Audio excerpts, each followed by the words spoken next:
bonjour à tous, on se retrouve aujourd'hui les gars pour une ouverture Yu-Gi-Oh! Ouverture d'Infinite Forbidden, la boîte de l'année, et ouais tout simplement l'extension la plus attendue, l'extension avec le plus de cartes intéressantes compétitivement pour les futurs mois de Yu-Gi-Oh! Tout simplement sur le TCG. On va donc s'ouvrir dans cette vidéo une petite boîte info, alors je vais en ouvrir pas mal en off également, j'en ai déjà ouvert une au préalable et j'ai fait les avant-premières, j'ai fait 2 avant-premières donc je connais très bien cette boîte, il y a pas mal de choses intéressantes. J'ai déjà pu récupérer quelques hits, notamment de cette extension, voilà, donc des tracts. Bien évidemment, ce que l'on recherche, c'est du démon forgeron, du Finsmith, du forest, White Forest, donc bois blanc, enfin forêt blanche, ils ont traduit ça comme ça. Il y a également Mimighoul, l'exclu TCG et les cartes bien sûr Millennium avec ce magnifique Exodia, donc la cover card que j'ai déjà pu récupérer. On va donc s'ouvrir aujourd'hui cette petite display les gars. On va évidemment essayer d'avoir des secrets intéressantes en sachant que des secrets intéressantes il y en a beaucoup dans cette boîte. On a bien évidemment les Finsmith, on a Purulia Mulcharmy qui est la nouvelle Entrap qui est plutôt intéressante. On a également le petit lapin qui peut être très sympa à choper dans cette extension et ensuite on a les Whitewood qui sont également disponibles en secret. Voilà, on va essayer maintenant de choper du lourd. Ça y est, la petite boîte elle est décellée, je vous la montre de plus près, elle est quand même assez belle, hein. Vraiment, j'ai pas pu gagner le tapis malheureusement à l'avant-première, ou 2 avant-premières que j'ai faites. J'ai fini deuxième de l'une des avant-premières et l'autre j'ai fini dernier, hein, ouais, tout va bien. Donc voilà, on est parti. Donc normalement, les ratios, c'est 4 ultra, 2 secrets. Ça, c'est les ratios, on va dire, classiques. On va voir. On peut aussi avoir une quarter qui vient en plus de ça. On va s'ouvrir le côté gauche en premier. Et c'est parti, les gars, c'est parti. Donc on rappelle ce que l'on veut. Du Finsmith, du Forêt Blanche et Purulia, le petit lapin, etc. Alors, on a emblème du salut, ok. On a ensuite Sangen Keio, donc la carte qui sera jouée one of dans Tempai. Un petit peu de Dritron également qui a été ajouté en support. Encore du Dritron et du Ceinturion également, le petit Atri, encore du support pour Ceinturion. Ensuite on a du Magidols, on a Ragnareika, on a bien sûr le support pour Puppets, donc pour les poupées truquées. C'est du support qui est assez fort, vu que c'est du support qui permet une petite loupe FTK évidemment, donc un support qui sera apprécié pour ceux qui aiment ce genre de stratégie, hein. C'est pas trop mon cas ici. Alors on a quoi ensuite? Le mangeur aérien qui fait un petit peu parler de lui également. On a Gendamor DPC, Sanct du démon forgeron, donc ça c'est une carte qui peut être jouée de temps à autre. Balette, une carte très marrante. Et on a du Magidols au niveau de la super. On a le petit Sequenza ensuite. Russia de la forêt blanche et la petite Cosmo Queen. Ok, très bien. Allez, on va essayer de pas non plus prendre trop de temps dans cette ouverture. Bien évidemment les gars, si vous appréciez le contenu, vous pouvez mettre un petit pouce bleu, vous abonner à la chaîne YouTube comme d'habitude, hein. Il y a des ouvertures de quasiment tous les produits qui sortent, donc n'hésitez pas à checker ça. Alors, la princesse est présente, le dragon d'évaporation, pardon, dragon de sublimation juste derrière. On a Malheur de la forêt blanche, donc la petite piège. Et derrière, on a la petite carte Memento, l'une des nouvelles cartes Memento qui est apparemment pas mal pour le deck Memento. Et ensuite 4 cartes un peu moins intéressantes, c'est des communes. De toute façon les communes on va les avoir en 50 000 exemplaires évidemment. Allez on enchaîne, nouveau booster. Pour l'instant on n'a rien eu les gars, rien de rien. J'aimerais bien avoir une quarter évidemment, hein, on essaie, on va essayer, on espère. Dora qui va être un petit peu joué dans Tempai en x1. Il y en a qui vont peut-être en jouer un peu plus. Poupée truquée, petit soldat. Et derrière, la première ultra. Et elle est belle, hein. Seigneur dragon de la lumière et des ténèbres. Elle est très belle. Je crois qu'il y a un playmat aussi qui va être disponible dans certaines boutiques avec cette carte à l'effigie. Donc vraiment très joli. Très joli. Le premier hit, le voici.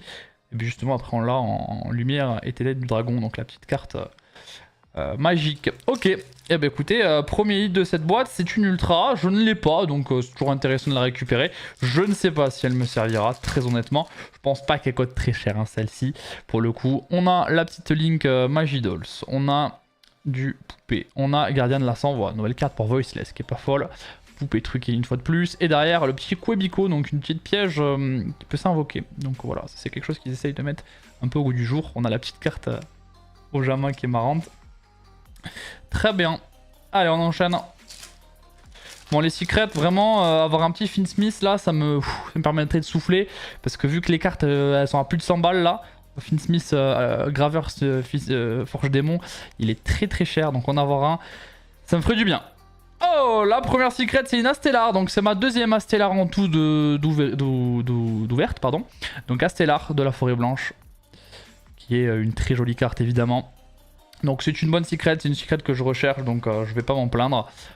Et on a la petite Moon aussi, qui est donc une commune. On pensait que ça allait être une super rare, finalement c'est une commune Moon, et elle est...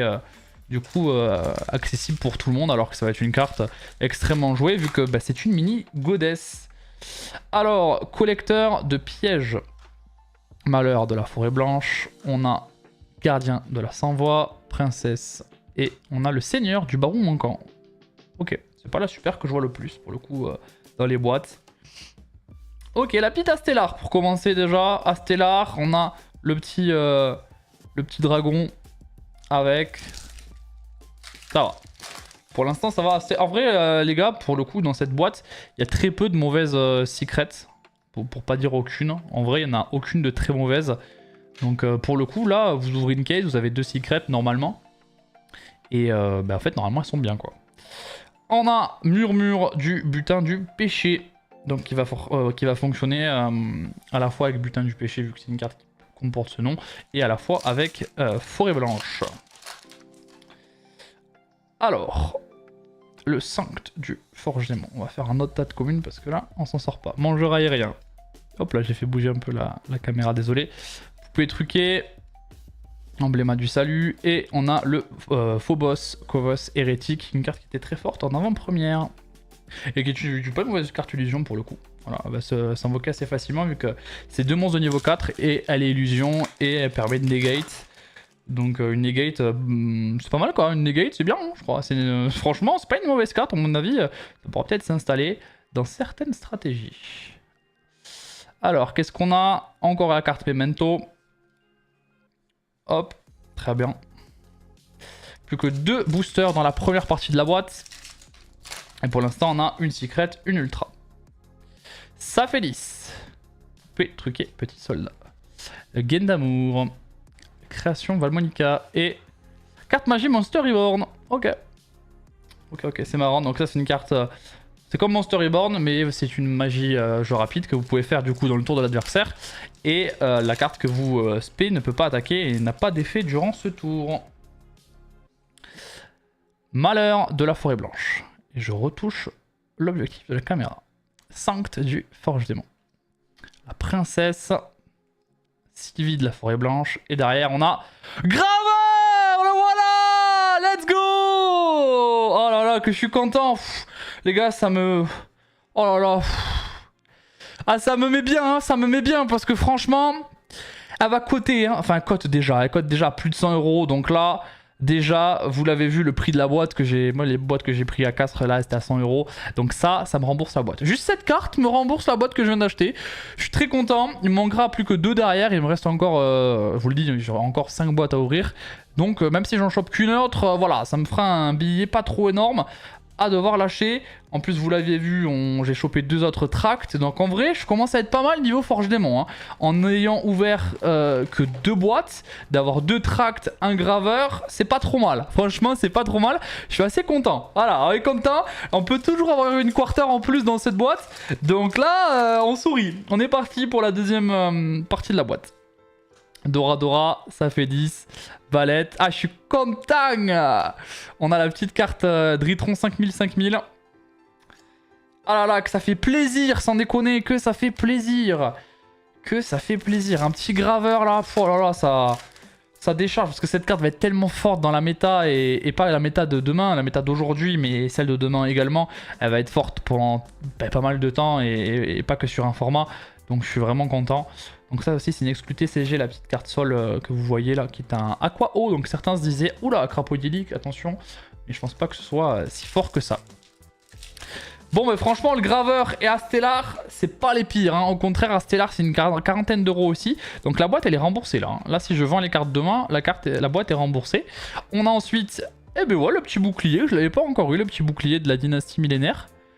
Le deck millénaire, c'est pas un si mauvais deck que ça. C'est un deck, bon, plus plutôt fun, ce sera pas un tier 1 ni un tier 2, ça peut être un lot tier 3, mais un deck qui est très sympa à sortir à son DC de temps en temps, parce qu'on joue pas non plus que des decks compétitifs tout le temps, c'est important aussi de se faire plaisir avec des decks un peu plus, voilà, un peu moins forts, mais toujours tout aussi sympa à jouer.